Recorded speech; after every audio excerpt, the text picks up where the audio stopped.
ഇരിക്കും, രണ്ടുപേരും ഇരിക്കോ?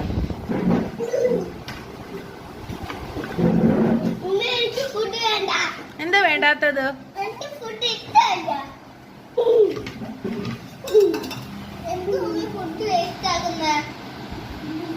ഞങ്ങൾക്ക് വേണമെങ്കിൽ വീണ്ടും ചോദിക്കാലോ.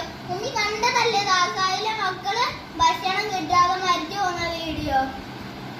അതുകൊണ്ട് നമുക്ക് അവർ കഴിക്കാൻ പറ്റിയില്ലെങ്കിൽ ഭക്ഷണം വേസ്റ്റ് ആക്കാതെ ഇരുത്തിയാ പോരെ.